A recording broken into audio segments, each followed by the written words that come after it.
You tell me. Toàn đang đi vào trong live của em, đúng không? Toàn đang đi vào trong live stream đấy.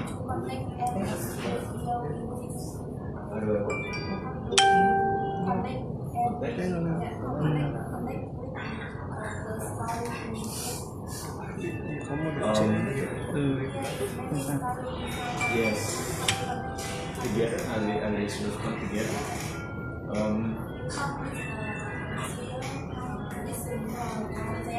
Yes. Trước tiên vào trong cái này luôn rồi. I started to sort of. At first, I just. Em đã trước tiên vào trong cái này luôn. Không, anh sẽ ra trang chủ chứ hả? Trang chủ nhưng mà để anh share trên Facebook của anh thôi. Đây, nó trước tiên là bao giờ? Đây. It's sort of, halfway through. I was like, okay, I see this story, I can see it. And then I started to contact people and, to fit in with the story.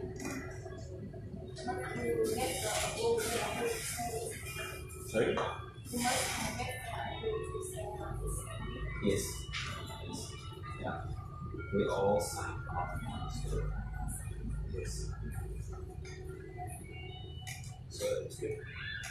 That was good. I like that. It was a lot of work, obviously.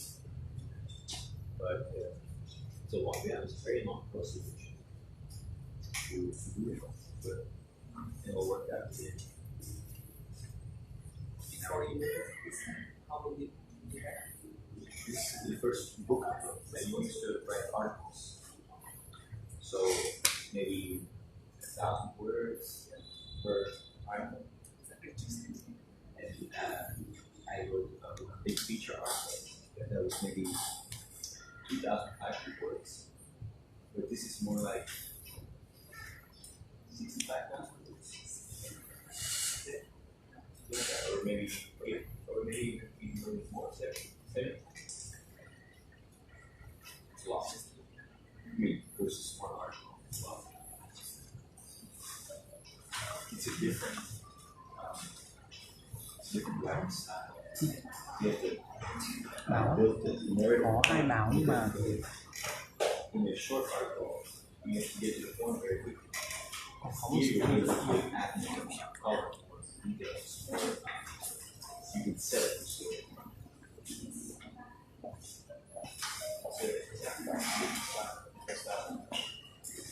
I think it's even harder if you write a novel. We have to be from first to last stage, one story. Here it's per chapter.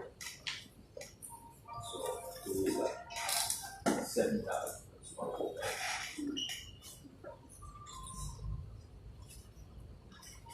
It's interesting.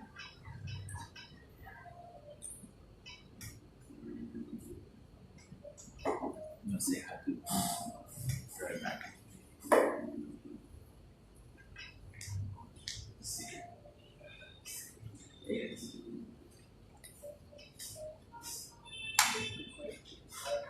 I know.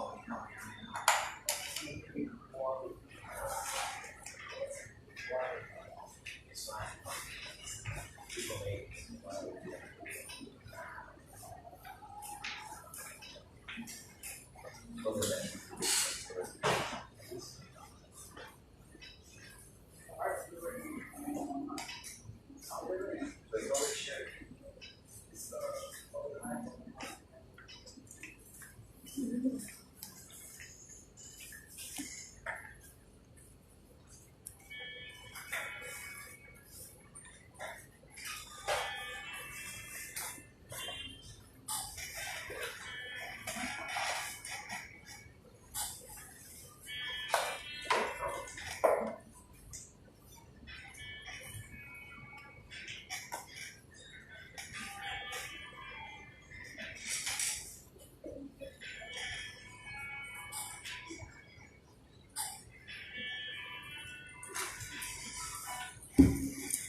That depends on your favorite. Actually, that's ideal.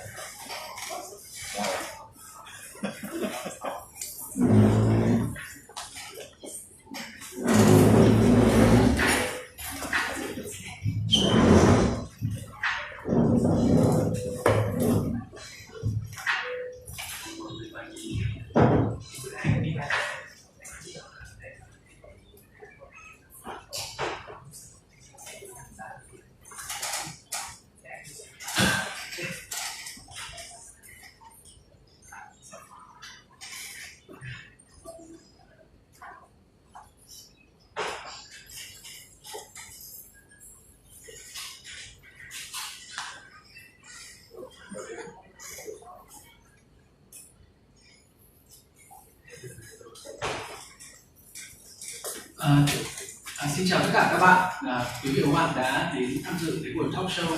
Tôi là Hai, trước khi tôi là CEO ngày hôm nay. Buổi này chính là buổi gặp gỡ ra mắt cuốn sách trước khi tôi là CEO của tác giả Peter Van Ham. Anh Peter Van Ham thì vừa rồi có đến Việt Nam và tham dự cái diễn đàn kinh tế thế giới về ASEAN 2018, và Nhã Nam đã cố gắng giúp nhà in để có thể cuốn sách này có thể ra đúng đợt này để chúng ta có thể gặp gỡ và trò chuyện với tác giả. Về sự kiện ngày hôm nay thì mình có một số điểm lưu ý. Thứ nhất là việc xin chữ ký và chụp ảnh của tác giả thì diễn ra vào cuối sự kiện, và bên Nhã Nam sẽ chụp ảnh mọi người, bên tác giả, và cũng như là sẽ sắp xếp để mọi người xin được chữ ký. Tuy nhiên là để chúng ta có thể tiến hành cái sự việc đó được nhanh và thuận lợi thì mọi người sẽ bên Nhã Nam sẽ chụp ảnh và sau đó sẽ up lên Facebook để mọi người thấy, chứ chúng ta sẽ không từng người chụp bằng máy điện thoại thì nó sẽ khá mất thời gian. Thứ hai là sự kiện ngày hôm nay cũng sẽ diễn ra hoàn toàn bằng tiếng Anh để cho chúng ta sẽ không mất nhiều thời gian để dịch, cho nên là rất mong mọi người sẽ chuẩn bị tinh thần chuẩn bị câu hỏi để chúng ta có thể hỏi được tác giả vào cuối chương trình, được chưa? Okay. So, thank you so much for coming to this event. Today's event where we will meet with the author of the book called Before I Was CEO, Peter Van Ham. About Peter Van Ham, he is the media lead at the US and industries of the World Economic Forum, and he came to Vietnam a few days ago on his business trip to attend the World Economic Forum on ASEAN 2018.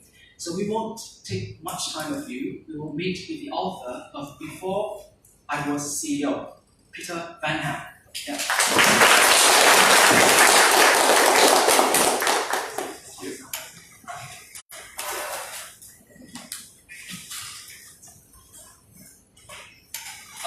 Yeah. So before we start, there is something that I want to share with you today, is that this book has been recently released, and you are the first people to touch the physical book in your hands.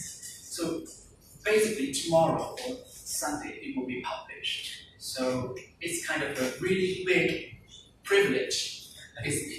That's what I think. You are the first ones to receive this book. And before we start talking about the book, let me ask Peter Van Ham, let Mr. Peter Van Ham introduce himself to all the audience today. Thank you, Tobias. And it's such a pleasure to be here. I came here last week indeed to attend the World Economic Forum on ASEAN, which took place here in the Convention Center in Hanoi. And today I actually had a chance to discover a little bit Hanoi and meet with you and your colleagues at Nhã Nam. And it was really amazing to learn a little bit more about your country, about your company, about your readers, all of you. And I'm just very happy to be here. About myself, I wrote, before I was CEO, a book about careers and about what to basically do with your life once you sort of graduate and go into the job market. And of course, I wrote the book as I was building my own career. And so it was something that I had a keen interest in myself and that I wanted to explore. And right now, I would say I'm very happy where I am, both personally and professionally. I'm happily married. I live in New York with my wife Valeria, and I have a wonderful job at the World Economic Forum, where I get to travel and see all of you. And that's me. So you come to Vietnam, to Hanoi, to attend the World Economic Forum on ASEAN 2018. So could you please give us some glimpse into what has been going on in there? Because is there anything that can affect Vietnam economy, or some agreement or conclusions that we should know about our country? It's funny that you would ask that, because as a matter of fact, I know you do the PR and the communications for Nhã Nam. And of course, I wrote this book, but professionally, I'm doing basically your job for the World Economic Forum. So that's a good question, and I should be in a good place to answer that, right? It was a great meeting. It was 1,100 people came to discuss topics of politics and business for the region. And that was a record number of people that showed up. There's a lot of interest worldwide, I think, in the region. And also, it was great to see a lot of heads of state attending. I think there were 8 from across the region, including, of course, your own Prime Minister, but also people like Hun Sen from Cambodia, and Aung San Suu Kyi from Myanmar.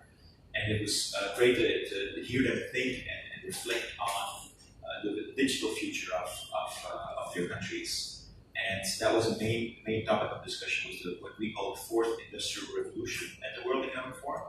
Sort of the idea that we are going into a new phase of industrialization, which is based on, of course, digitization of the economy, but then sort of all things that has to do with automation, artificial intelligence, and how they will affect the job market.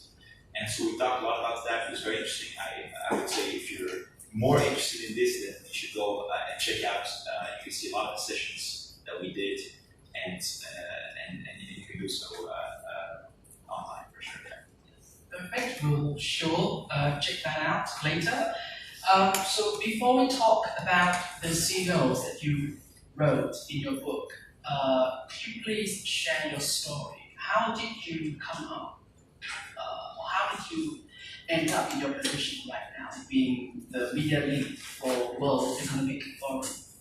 Sure. I mean, to me, it's always been sort of a dream to be able to work for an international organization and to be able to work on the challenges that the world faces, so to speak. And of course, that's what I'm doing right now. I help the organization do that. And how I got there really is that I come from Belgium. I come from Europe, and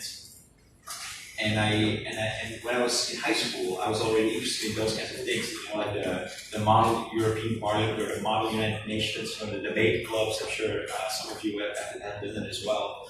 And afterwards, I decided to go and study commercial engineering at university. I really liked that, and I traveled a lot. I studied abroad, and then finally started to work for a consulting company called Bain & Company. And after all of that, I realized that my true passion in life really was writing. It was something that when I was 6 years old, you know, like, and I learned to write, I was already sort of you know, the kid that would write the most or the longest, or like I would enjoy it the most. And I realized when I was in my early 20s, that's what I really want to do. And so I went to study journalism. And then I had the good fortune, after I graduated, to be having this very special conversation with the CEO of Nestle, the big consumer goods firm. And what was special about it in one way was that he was from the same country and the same university as I was, but he was sort of 40 years ahead of me, so to speak. And he had an amazing life. And we talked, I had the very good fortune of being able to talk to him. It was a very inspiring conversation where he basically shared his journey when he was in his 20s and figuring out what to do with his life. And he told me that the questions that he had and the challenge that he faced. And I thought it's so interesting that, you know, somebody who 40 years down the line, you know, is so successful and seems so, you know, far off, you know, when he was younger, was, you know, had much of the same interests and challenges and questions, you know, that we all have. And that's really where I got the inspiration to write the book. And interestingly, you know, with a few meanders, it also helped me finally work for an international organization afterward as well. So the two stories sort of came together. As a journalist, I had the chance to go and visit the World Economic Forum and meet a lot of people. And at some point, was lucky enough to be offered a job and to be able to do that too. So those two things sort of came together at some point. So as I mentioned at the beginning of this talk, the book has just been released today. So the majority of the audience today, I believe that you still want to know more about the content of the book. So why don't you, the author, give the audience today some spoiler to your book? What is it about? Sure. So we talked a lot about it a little bit just now, and also earlier, because we had the chance to go for our lunch. It was a fantastic place where I got to get some of the local food from here. But it all started when I was sort of in a moment in my own life, in my mid-20s, I would say, where I didn't really know what to do. You know, until a certain point in your life, I think, you know, everything is sort of preset. I mean, sure, you have to choose a high school that you go to, and you have to choose which university you go to and which study you're going to do. But pretty much, you know, you follow a path that's very much determined in front of you. And when you go into the job market, it's sort of the first real moment when you have to make like a choice, and there's many possibilities. Now, in my case, as I said, I chose to go and work for a consulting firm, and that was still pretty much, say, a continuation of my studies in a way. You get a pretty broad preparation to the work life. And it was only after working there for a few years that I was like, well, hold on. Now I've got like 40 years ahead of me of a career. What do I really want to do with my life? You know what I mean? What's the career I want to build? And I didn't have the answer. So I was very much looking for that answer and looking for guidance. And as I said, at some point, I realized, well, you know, what I do know is that as a little kid, I really loved to write. And so I figured I got to follow my gut feeling here. That's what I really like to do. And that's what I should do. And so I decided to go into journalism, into writing. And as I said, at some point I had the chance to meet, almost by coincidence, this CEO of a very big company, Nestlé. And that was a very special moment because I realized, well, a few things. That it's okay to not really know where life is going to take you later on. What he said was, you know, I make sure that at every single moment in my career, you know, I found a good challenge, but also happiness or sort of satisfaction, or I felt good about my life at that very moment. He said, I didn't live into the future. I didn't live like 20 years down the line, this is what I want to do. He found things that he liked and that he enjoyed in that very moment. And so it was such a revelation. I was like, well, this is really helpful. It's really helpful to go to people who have had a whole career and who have had many of the same questions and many of the same challenges, and sort of ask them, how did you deal with that? How did you find your answers? Because guess what? I mean, like, you don't have to figure it all out yourself. You can also ask other people, and then probably you're able to sort of much quicker come to like the same conclusions. And so that's when I realized to write this book. Ask 20 people that have built a successful career about their lives before they were successful, so to speak, and about the lessons that they learned. So you just mentioned the interview with the CEO of Nestlé, Paul. Yeah. But is that the first interview that you did amongst all these 20 CEOs? Yeah, it's kind of funny because, as I said, it was almost by chance that I did that interview. It was for our alumni newspaper from the university that we're both graduated from. And so it was the first interview that I did, but it was also the last one that I got the permission to use it for the book. Because he doesn't often give interviews, and so it took a long time to get him on board for the book itself. But then afterwards, it's a bit like, I think, a domino, where, you know, if you look at these people that are far out of reach, and they could be CEOs, or they could be like movie stars, or they can be like heads of state, or any kind of person that's like really successful or that you look up to, it may be like, it looks like it's impossible to get access to them. But the thing is that if you have access to one of them, one way or the other, then others are more likely to also want to give you access. And that's something that I discovered myself, in the sense that after I had that first conversation, which I had the good fortune of being able to do through my university, you know, other people that I contacted were like, okay, well, if the CEO of Nestlé finds it worthwhile to share his story and to talk to this person, then maybe me too. And so, and it's sort of a domino effect where I was able to talk to more people. Yeah, because I remember you know, I just finished the chapter about that you wrote about the CEO of Nestlé, and it did not happen every day, I think, because it's so constantly that you please the alumni of your university.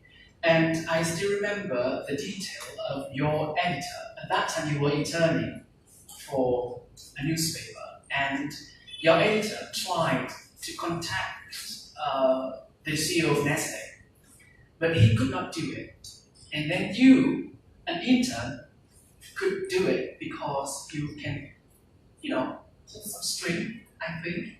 Then how did you feel at that moment when you actually can get the permission from the CEO of Nestle to do the interview? Yeah, I mean, obviously that felt really good, right? To be able to get that access where other people found they could not get that same access. And I think there's sort of a lesson in there, which is that, I come from Belgium, as I said, and that's a very small country. It's like 11 million people, so like 1/10 or so of the people that are in Vietnam. And so in our country, we often think like, oh wow, we're a small country, we can't do much globally. And we don't know very many powerful people, or we don't have a lot of connections. But it turns out that, you know what, you can turn your weakness into a strength. And that is that maybe there's not a lot of people that are in big positions worldwide that are Belgian or that come from my university as opposed to like a big Ivy League university in the United States or from London, like where you were, I know. But there are a few. There are some. And those people, they tend to have an appreciation for people like that. And so that I realized that, you don't have to think of yourself as like coming from a small country, or, in the case of Vietnam, I come from like a country in Southeast Asia, and like maybe like, the everything is happening in the US or China or somewhere else. You can look at what's going on in your own country, the people that are doing great things here, and probably they're going to have an appreciation for you. And I found that at least to be true for my own background. I was able to turn that sort of weakness into a strength. And I think that's a real lesson that I learned. Yeah. And you just mentioned that all the interviews just happen as a domino effect. But I believe, because I used to be a journalist myself, and there were a few times when your guests or your interviewee, they accepted your proposal and they agreed to do the talk, to answer your interview, but at the last minute, they turned your proposal down, or they just used some kind of certain reason just to get away from your interview. So anyone rejected from your project, let's say? Yeah, sure. I mean, and I think it's sort of the typical tale of like, I don't know if you've heard this story, but like one person that I know, or not that I know, but like the story that I heard was like a person that made a CV of all his failures or her failures. I don't know if it was man or woman. And that was like a very long CV. The CV of failures of that person was way longer and way more impressive than the CV of like actual successes of that person. And I think that that's true for probably most of us, right? I mean, I know it's true for me. If I had to make a list of all the people that I approached for projects that I did, like this book, and that said no to me, probably that list would be just as impressive as the list of people that actually did say yes. And that's also one of the lessons that I learned is that you gotta dare to go for it. And it's worthwhile sometimes, asking, and it's okay to be turned down also. It's actually one of the lessons that I learned from Alberto Vitale, which is another CEO that's covered in the book. And what he recommended was, he was an Italian that moved to the United States a very long time ago, in the early 1950s. He went by boat. I thought that was like really impressive. And when he was there, he was sort of a foreigner that had to, get to know the United States. And what he did was he wrote to the CFOs, so the chief financial officers of like a lot of big companies in the US. And he wrote them a letter, right? Because there was no email or like WhatsApp or whatever. And so he wrote them a letter and said, hey, I'm an Italian student here in the United States. and I'd love to learn more about your company and about the, your accounting and how you do business here. Do you mind if I, during my break, could I come over? And like amazingly, like of all the people that he contacted, actually like quite a few said yes. And so he went to all these really cool companies like Lockheed Martin and like all these big US companies to visit and to go talk to their CFO. And you would think like, how is that ever possible? And I actually even asked him that question. It's like, you think that was the 1950s, so don't you think the world has changed a little bit? And he said, well, why don't you give it a try? At that time, I was trying to get an internship as a journalist in the US, being a foreigner. And he said, why don't you give it a try? Why don't you write to some newspapers, introduce yourself and see if anyone would be willing to let you intern at the newspaper. And sure enough, I mean, the newspaper industry is a pretty tough industry in the United States. It's not doing so well. So my success rate wasn't the same. But amazingly, a lot of people answered my email too. And actually, there was an internship that came from it. I went to do an internship with the Philadelphia Inquirer, which is like a really cool newspaper from Philadelphia, very old newspaper. And it worked, so many years later. And so it can work. You can write out of the blue to people, and there's a good chance, or at least some chance, that they answer and they say yes. And if they say no, that's fine. But it's like they say, if you don't ask, you're not going to get it, right? And so that's one of the lessons I definitely learned as well. Yeah, I totally agree, because I was told that, I believe that I read somewhere in some self-help book, they say, you never say no to yourself. Never say no to the question, can I do this? You only let someone who have enough power to say no to you, because you don't know how much you can do until you try. So I totally agree with that. You cannot get it until you ask for it. So I think it's still right with the modern world right now, because a lot of job opportunity or some really good chance of doing really fancy work, fancy jobs, just happen out of expectation. And you have first thing you have to do is you have to ask for it. So yeah, that's totally true. Yeah. But so no one rejected? No, absolutely. Because that is such a drama that I've been looking for. Because I have to say, a lot of people rejected. But no one rejected really? No, absolutely. There were a lot of people that said no as well. A few people that I can recall, for example, the CEO of PepsiCo, Indra Nooyi, who's originally from India, and I thought she had a very, very inspiring story. And because she came from some town in India and sort of not only made it to the US and grew in the ranks of Pepsi, but did so also as a woman at a time that the expectations for women were different. And so that was like a really, really inspiring story that I wanted to learn more about. And she or her people said no, because she was very solicited, and so they said, well, we can't make a time for it. And another group of people that said no, or one in particular, was James Morgan, the CEO of JP Morgan, Morgan Stanley, a bank in the US, big bank. And I think that they said no, or he said no, because as a bank, as a financial institution, I think people really watch out whether they speak on the record or not.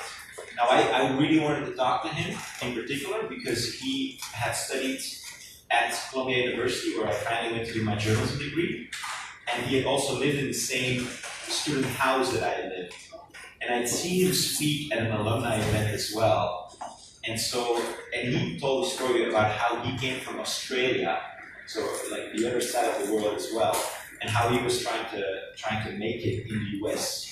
And so when he shared that story of his struggles, really, in his little room, 24 hours by flight away from home, so to speak. Again, I thought that was really inspiring.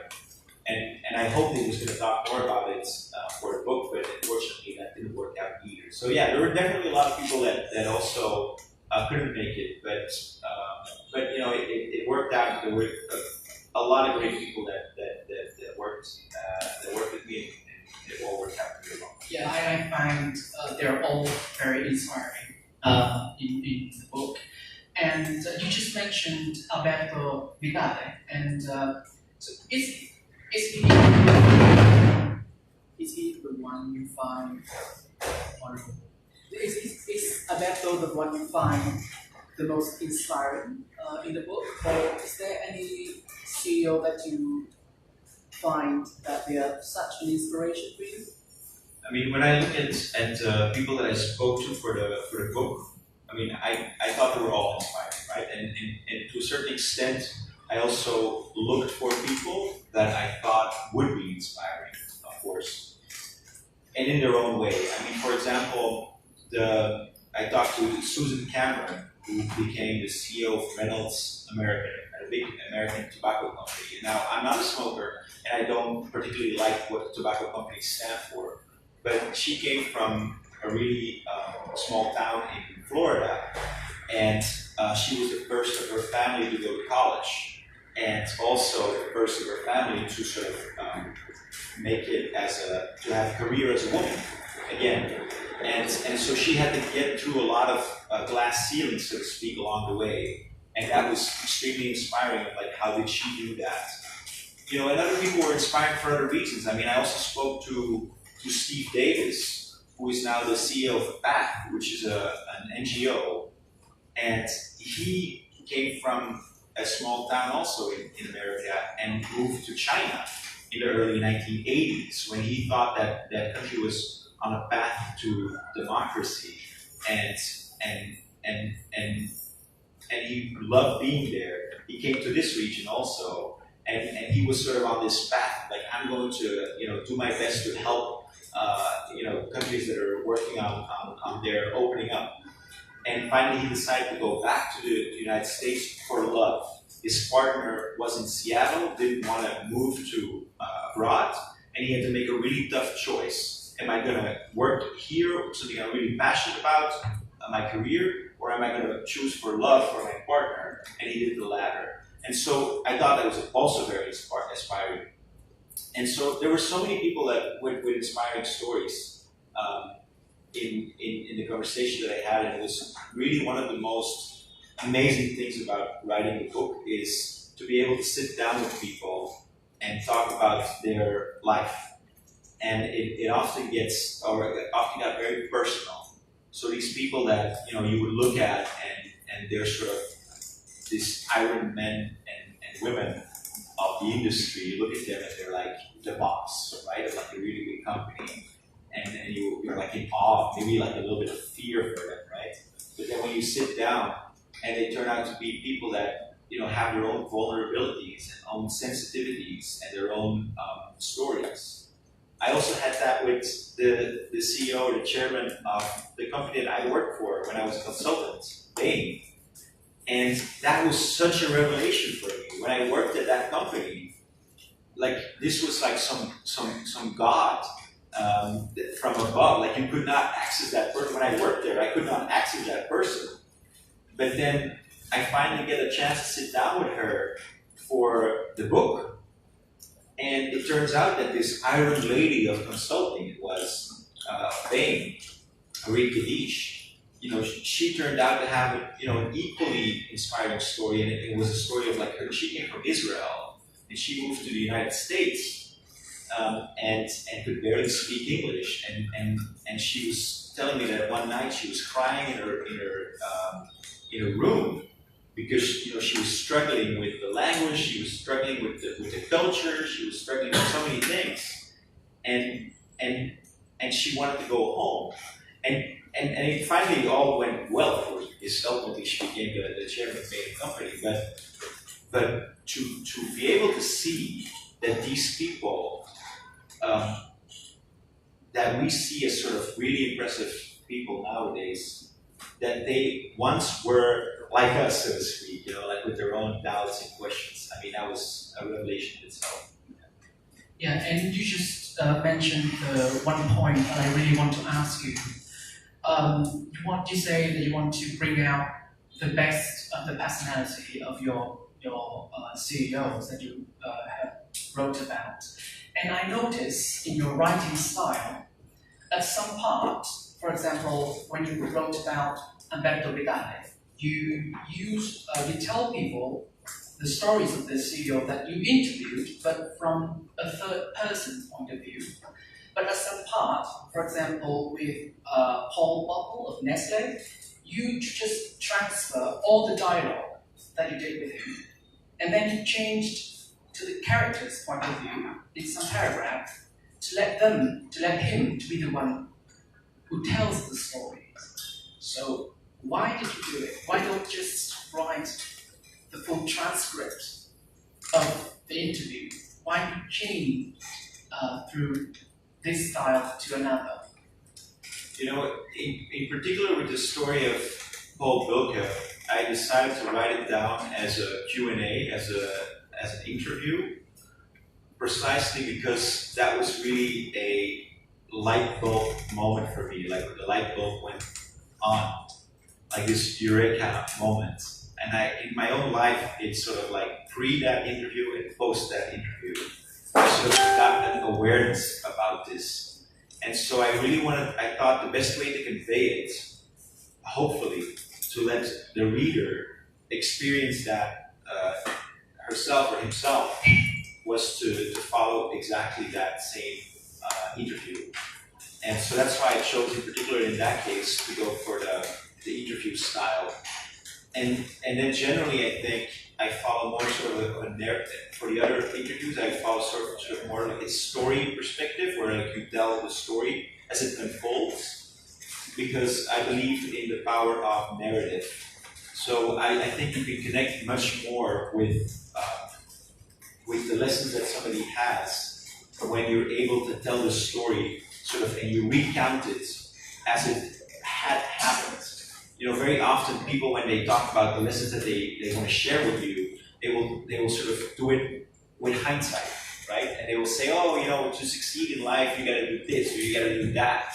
And I think you learn a lot more if you let people tell their story and you ask them, can you please tell me the way you felt and the way you thought when it happened?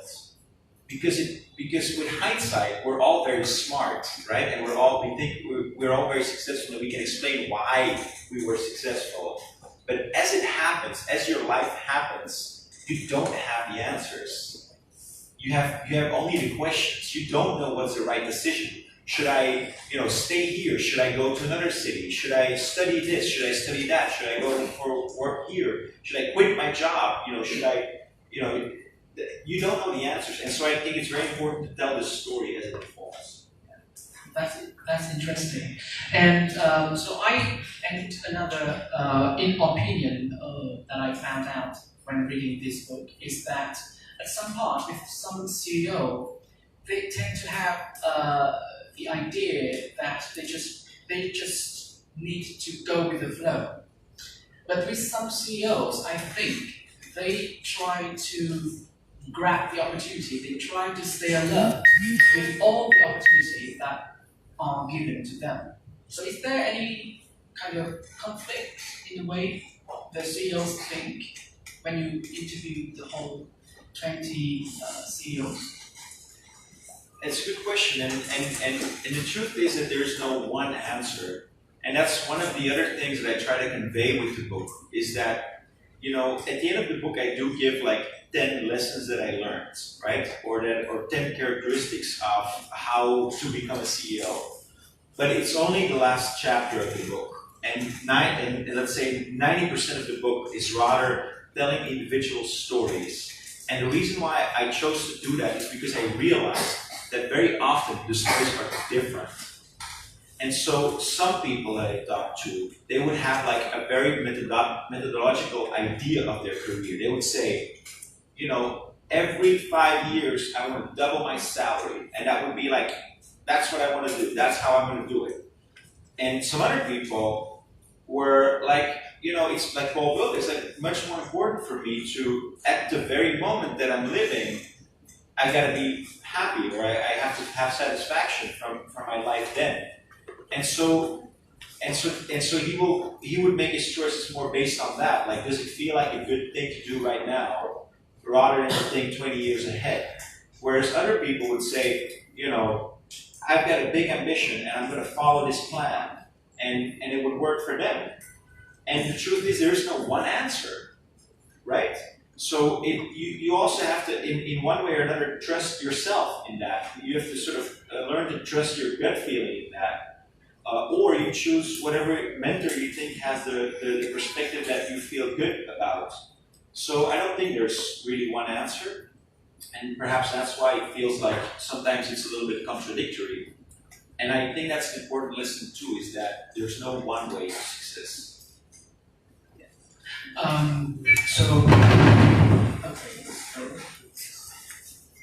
Sorry about that. So you just mentioned, hello, Mr. Patrick. I'll use my voice. I'll try. Oh, thank you. So you just mentioned the very last part of your book, how to become a CEO. So I believe this question is what we have been waiting for to ask. How to become a CEO? Great. So we're probably, that means that after tonight we'll have like, 60 CEOs, right? So but no, of course it's not like that. I mean, one of the things, and now I'm giving away a little bit the content of the book, I hope that's okay, but one of the big lessons that I learned was actually that in order to become CEO, you shouldn't want to become CEO. So let that sink in for a little bit, which is to say that if you really only think about becoming CEO, even if you do become CEO, so even if you do become CEO and you follow your plan, it's like, I'm going to do this, then I'm going to do that, then I'm going to do that. The idea is that then your only happiness in life is from something that will come 30 years in the future, right? Because you don't become CEO at like 25 of like a multinational company, usually, right? You will become CEO when you're like 50, right?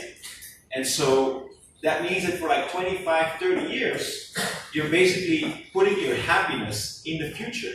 You don't have happiness right now. So I don't think that works, right? That's what Paul Bloch is saying. He's like, that doesn't work.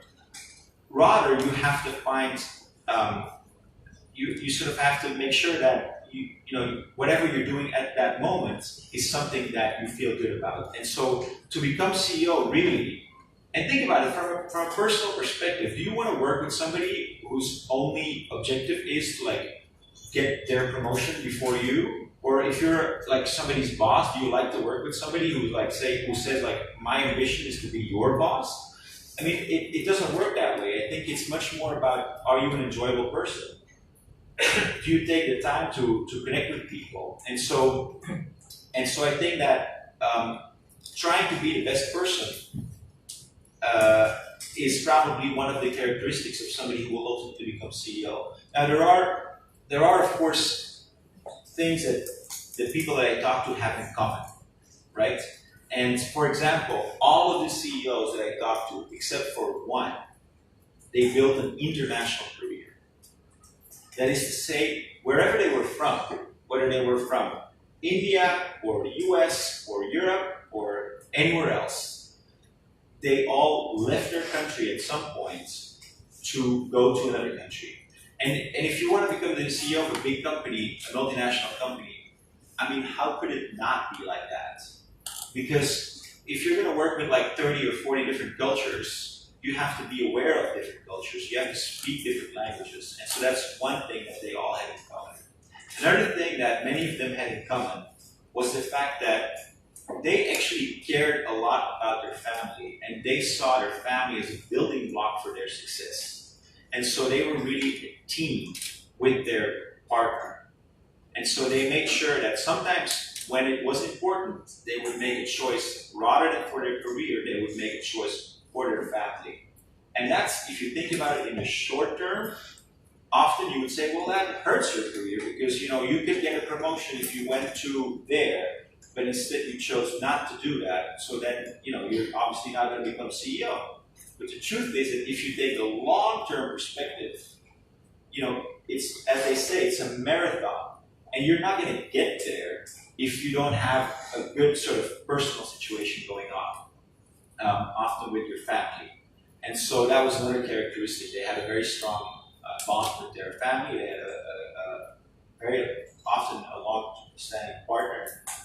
And then perhaps the third thing is that for the first 10 or 15 years of their career, they weren't necessarily the ones that got the promotions first. Basically what they did is they made sure that they had a wide range of experiences. And so, whereas some people would say, well, you have to go to, in this case, perhaps Singapore or Hong Kong, or you have to go to New York and be where the center of the action is. They said, I'm not going to go there. I'm going to go to some completely other city or country, and I'm going to take on the challenges that are in that market. And what it helped them to do was to get that wide experience that other people wouldn't get. I mean, and when they were 35 and they have to compare CVs, what have you done in your life? And the one person says, well, I worked the first 15 years of my career, I worked in the city, in London, in the financial services sector. And the other person says, well, I worked in Vietnam, I worked in Hong Kong, I worked in, Rwanda, I worked in Peru. Probably that person has had a lot more experience, even if that person wasn't in like the biggest market or the headquarters. And so that's a third thing that I saw with people that ultimately became CEOs. There's much more. Yeah, of course there is much more. And I think it also similar in our culture, the Asian culture, is that family, we treasure the value of family. And we also have a saying which is like the family is the last place that you will return to in the end. Eventually you will come back to your family. So that's quite similar that I found, the similarity that I found interesting from reading your book. And also, they also value the fact that if you work in a multicultural environment, then you will build a more diverse thinking and mentality, I think. Yeah. So, okay. So, any plan for the next book? Is it going to be about before I was founders or before I was a secretary or something? Or any plan for the next book? Yeah. One of the things that I get inspired about most when I was working on this book was really this aspect of success as a team rather than success as an individual. I mean, this book was about individuals that grew to become CEOs of big companies. And as I said, one of the things that I realized was that that's not a good ambition to have in life. Because the things that make you happy in life, ultimately, that make you have a good life, are not always related to having success in your career. And so the topic that I'd like to learn more about is couples, power couples. I call that power couples, but really the idea is, couples who sort of have spent a lot of time together, and both are great individuals, but also work together great as a team, so to speak. And so I want to look into that idea of like, how actually can you build a life knowing that, ultimately, you return to your family, right? Like ultimately the family is the core of everything. How do you, in a modern way, how do you give an interpretation to that? Because a lot of people that I talked to, they were like, oh my God, like I look so much forward to reading your book because, one of the problems that I have is that, my husband, he's also got a career and I've got a career, and I'm now going to figure out how we can both have that career. And I said, well, as a matter of fact, I got to disappoint you because the book shows that you can't have it all. You can't both become CEO of a big company. I don't know any example of that. And so the next topic that I want to look into is like, what is another way, or what's a modern way to, as a couple, be successful knowing that success can mean something else than being CEO. And so that's something that I would like to explore in the next book. Yes, we are so looking forward to translating and publishing your next book, because of course, we already know that your book will be a really big success in the Vietnam market. And interestingly, this book was not recommended by the agent or any publisher. It was recommended by the translator. And she read your book and she found your book so interesting and so inspiring. And she contacted Nhã Nam, the publisher, and she recommended that we should publish it. And she proposed, well, not proposed, but she wanted to be the translator. And unfortunately, we invited her today, but she is pregnant. And completely huge congratulations to her. And she could not be here. But we will tell her that you say hello to the translator. But at some point, I found out that as you're talking about the inspiration, I mean, that would not, when you don't have the inspiration from the job that you do, for example, the translator, then you would not have recommended the book to the publisher, because she loved the job. She loved to translate a new book and publish it in Vietnam. That's why she recommended to the publisher. And I totally agree with that. It's such an amazing story, and I mean, I'm so happy for her, and it's so great to hear that that can work. One of the topics that I also talk about in the book is this concept of serendipity, and it's a concept that I, coming from Belgium, speaking Dutch as my native language, I didn't know that concept. It's an English term, and I looked into that topic, that word. What does it mean, serendipity? And it turns out that serendipity is a word that comes from South Asia, from India or Sri Lanka, from a very long time ago. And it's about this prince that goes from Sri Lanka to India, and that on his journey in India has all these amazing things that happen to him that he didn't plan for. And so that's the idea, is that in life sometimes things can also happen to you.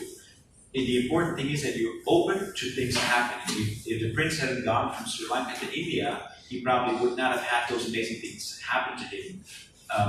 But he did, and therefore those things happened. And I bring that topic up because it's another characteristic that I've seen with CEOs in the book. They were open to that happening, and I bring it also up because that's a very serendipitous story that we share about the translator and about the amazing things that happened to her, and that happened to the publishing company, and that happened to me, because ultimately because of her I'm now here. And so sometimes in life, I think the most amazing things happen when you're open to them happening. And so I think that's really great to hear. I hope she's going to have a healthy baby, and she's going to be a happy mother, and that she'll come back and be translating much more books. I will try to write a new one that she can translate. Yes. Yeah, she's probably is watching right now. That's what she said. Hello. Okay, so I think that's our talk for today. Is there any questions that all the audience today want to ask our author? He came here all the way from New York. He's from Belgium, the fatherland of chocolate. That's true, that's very true. And beer also. And beer, yeah, of course. So any questions from the audience? We would love to hear it. Because this doesn't happen every day. Having an author from another country visiting you and answer every question of you about the book that they wrote. So any questions? Yeah, okay.